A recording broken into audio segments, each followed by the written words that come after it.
tutti, sono Temossi Giorgio, questo è il mio canale Ligurian Fishing Adventure.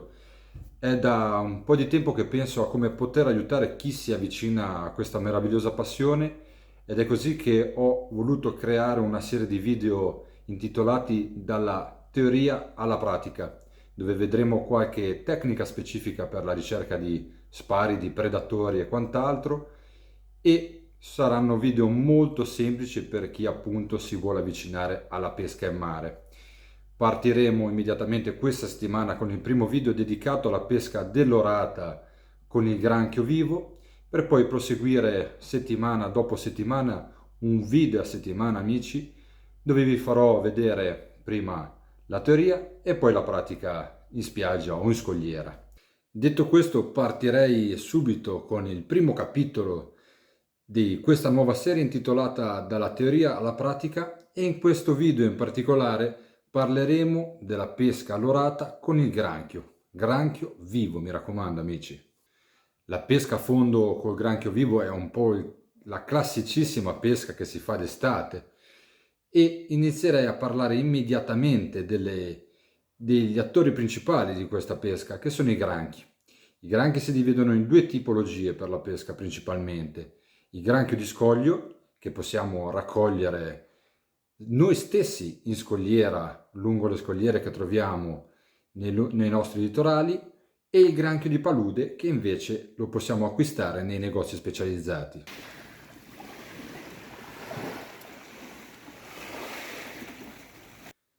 Parliamo del granchio di scoglio o granchio corridore.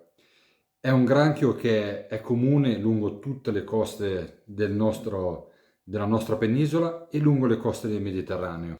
Ha una conformazione del corpo abbastanza quadrangolare e una schiena un po' più arrotondata, con un colore chiaro sul ventre, quasi giallastro a volte, e un colore bruno verdastro scuro sulla schiena.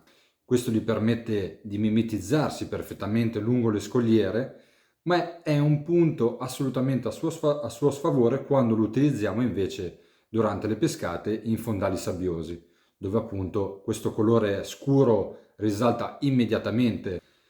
Diciamo che ha una grandezza media dai 4 ai 5 cm, quindi perfetto per la pesca.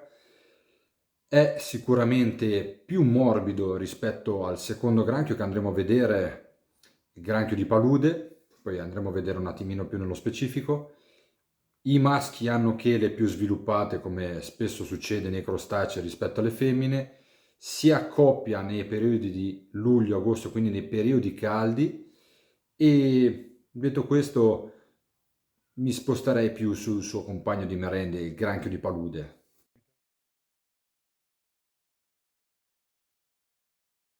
Quindi parliamo del secondo granchio che possiamo utilizzare nella pesca dell'orata. È un granchio più facile da reperibile perché lo possiamo comprare direttamente nei negozi specializzati di pesca e si chiama granchio di palude o spiantano. Di primo impatto il granchio di laguna sembra come un qualsiasi altro granchio, ma in realtà è un granchio che sta facendo la muta e si sta trasformando in una moleca. Per questo al suo interno ha un succo particolarmente sostanzioso, una carne sostanziosa che è molto molto apprezzata dai nostri cari pesci. Gli stessi pescatori di granchi di laguna catturano i granchi in grandi quantità, e quelli che ancora non hanno fatto la muta vengono trattenuti in casse chiamate vieri, dove i pescatori appunto possono controllare la loro muta e poterli poi prelevare al momento opportuno. Se invece prelevati anticipatamente alla muta, questo granchio viene chiamato spiantano ed è un'ottima esca per pescare tramandata da generazioni, ed è proprio quello che andremo a utilizzare anche noi. Eccoci, abbiamo terminato la spiegazione dei due principali granchi che vengono utilizzati nella pesca a fondo per l'orata. Ne ho tralasciato di proposito uno che è il granchio di sabbia. Il granchio di sabbia viene raccolto nelle spiagge in una maniera un po' particolare e viene utilizzato principalmente a surf casting. Questo video è dedicato a chi si avvicina alla pesca dell'orata col granchio, quindi secondo me il granchio di sabbia, a meno che uno non si trovi appunto in una spiaggia dove ci sono molti granchi, ha molta facilità di farlo e ha già qualche base, e per chi si avvicina alla pesca o a comunque questa tecnica l'ho messo un attimino da parte. Non me lo sono dimenticato, ho preferito scegliere questi due tipi di granchi. Il solito granchietto verde di scoglio, che lo troviamo comunque ovunque in tutte le nostre scogliere italiane, e il granchio da laguna, che è quello che possiamo trovare nei negozi. Quindi ho preferito scegliere questi due tipi di granchi non a caso, ma non dimentichiamoci che è molto importante e molto molto apprezzato dalle nostre amiche orate anche il granchio di sabbia. Eccoci, terminata la spiegazione per quanto riguarda i granchi utilizzati. Prima di parlare delle montature, parliamo un po' della nostra preda, l'orata. L'orata è senza dubbio lo sparide più ricercato per chi pesca in mare. È uno sparide che possiamo trovare lungo tutta la costa italiana, lungo le spiagge, lungo le scogliere artificiali, ma non per questo vuol dire che è uno sparide poco attento o facile da pescare. L'orata è un pesce molto intelligente che osserva l'esca, si avvicina all'esca, la guarda, l'osserva prima di metterla in bocca, la schiaccia, la rompe, parte con una fuga incredibile. È un pesce molto particolare dall'inizio alla fine. Quindi per questi motivi la nostra cassetta non dovrà essere una grandissima cassetta di materiali, ma di buona qualità. Dovremo scegliere fluorocarbon per i nostri terminali, che spesso e volentieri saranno molto lunghi, ami che spesso e volentieri saranno a becco d'aquila, e vi consiglio un becco d'aquila non tanto spesso ma particolarmente appuntito, e mi raccomando del miglior acciaio possibile, perché il morso dell'orata può piegare facilmente qualsiasi tipo di amo. Quindi poco materiale ma di ottima qualità. Ok, detto questo parliamo un po' delle montature. Per la pesca dolorata con il granchio ci sono due filoni di pensiero principali: l'autoferrante e la montatura scorrevole. La prima montatura è la classica montatura a piombo fisso autoferrante per gli amanti del surfcasting, il long arm con terminali molto lunghi a bandiera bassa. Adesso andiamo a vedere un po' nel dettaglio come si costruisce. Quindi eccola qua la nostra montatura a bandiera bassa, long arm. Abbiamo una costruzione di stop, perlina, girella, perlina, stop. La nostra girellina barilotto alla quale attaccheremo il nostro terminale molto molto lungo, poi una girella e il nostro piombo. Ovviamente qua ho semplificato tutta la montatura e vi faccio presente che questa montatura qua la possiamo già trovare in commercio, già creata, senza doverci creare grandi complicazioni facendola noi a casa. Ricordiamoci che questo video viene creato per chi inizia a pescare. Potremmo definire questa montatura una falsa montatura bandiera, perché la montatura bandiera di per sé permette di far lavorare molto alto il nostro terminale, facendo scorrere lo stop e tutto il sistema pescante molto alto fino all'altezza desiderata. Invece in questa situazione il nostro sistema pescante è molto vicino al piombo e farà sì che lavorerà molto di più il sistema autoferrante. Ma perché definiamo questo sistema autoferrante? Immaginiamo di essere in pesca, abbiamo appena lanciato, il nostro piombo è arrivato sul fondo, non so se su una scogliera o su un fondale sabbioso, in ogni caso è ben posizionato sul fondo. Arriva la nostra orata, mangia l'esca e tira.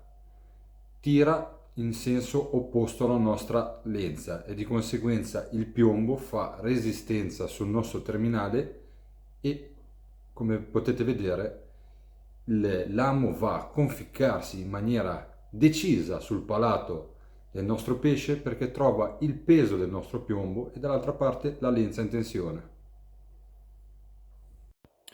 Con la stessa identica funzione autoferrante è il sistema del mini trave basso. Mini trave basso ne possiamo trovare di tanti modelli disponibili già creati, di tanti colori, di tanti marchi differenti, ha la stessa identica funzione della nostra montatura precedente, che invece qua è già creata e pronta all'uso. Quindi massima resa, minima spesa. Un piccolo dettaglio da non sottovalutare quando si utilizzano le montature autoferranti è che l'orata, appunto, come abbiamo detto in precedenza, è un pesce molto diffidente. Spesso viene, morde, rompe, poi se ne va, poi ritorna. La montatura autoferrante, cioè col piombo terminale, crea a volte una resistenza innaturale e quindi spesso e volentieri, se non mangia immediatamente, il pesce può spaventarsi. Adesso parliamo della seconda tipologia di montatura per pescare con le orate col granchio. Parliamo della montatura scorrevole. Tanti di noi hanno iniziato a pescare a fondo utilizzando appunto un piombo, una perlina a far da ammortizzatore alla battuta del piombo stesso su una girella e il terminale amo. Niente di più facile, niente di più semplice. Adesso vi faccio vedere due varianti molto interessanti per pescare invece con il granchio le orate. Ecco la prima montatura scorrevole che spesso utilizzo nelle mie battute alla ricerca dell'orata con il granchio. Una girella scorrevole rubata dal mondo della pesca all'inglese. Scegliete ovviamente il modello più grande. Due perline che fanno da ammortizzatore alla battuta del piombo su una girella barilotto alla quale poi attaccheremo il nostro terminale molto lungo. Ecco la seconda montatura scorrevole per la pesca dell'orata con il granchio, che questa volta invece prevede l'utilizzo di un antitangle. Antitangle che nasce per la pesca col pasturatore in acqua dolce, ma si presta benissimo anche per la pesca a fondo tradizionale in mare. Antitangle ne esistono di due tipi, uno d'acciaio come possiamo vedere qui e uno di plastica, generalmente più sul colore verde. Io consiglio l'utilizzo di antitangle d'acciaio che resistono sicuramente di più al lancio di piombi con un peso decisamente elevato, ma come insegna la pesca dolorata non è tanto la distanza, quindi possiamo utilizzare anche antitangle di plastica. Fate però attenzione che tendono con piombi un po' più importanti a magari sfilarsi. Detto questo, come abbiamo visto in precedenza, la montatura è molto semplice. Al nostro antitangle agganciamo il nostro piombo, la perlina farà da ammortizzatore al peso del piombo in battuta sul nodo del nostro giralabarilotto alla quale attaccheremo un terminale molto lungo come per la precedente montatura. Molto molto semplice anche questa versione scorrevole. Quindi, terminata la teoria, non ci resta che vedere la pratica. Prepariamo la sacca delle canne nel nostro cassone e si va a pescare.